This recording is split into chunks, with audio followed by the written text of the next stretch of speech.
Sheffield Wednesday have been plunged into administration after months of unpaid wages, repeated breaches of financial rules and an HMRC winding up threat that finally tipped the club over the edge.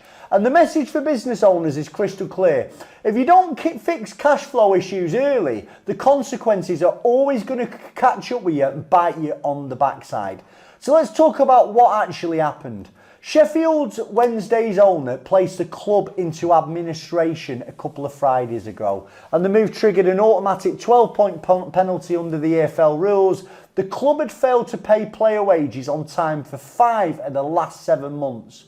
Now, the financial reality was the club was operating under 5 financial embargoes, meaning they couldn't pay transfer fees until 2027, and this was a punishment for repeated late payments. And it's a clear sign of persistent cash flow. And like any other company, once you fall behind multiple times, creditors stop believing your promises. Now, the tipping point, listen, in the end, the HMRC and the EFL both lost patience. And when that happens, it's the equivalent of your bank or your main supplier both pulling the plug on the same day. Once the trust's gone, the system collapses. And HMRC threatened them with a winding up petition.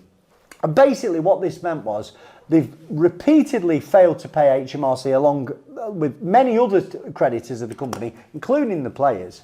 And HMRC have gone, well, I've had enough of this. I'm going to wind the business up. And what happens is once you get a winding up petition, eventually it gets advertised, bank accounts get frozen, you have your day in court. If you can't pay, the company just gets wound up by the court. Sheffield Wednesday would have been no more.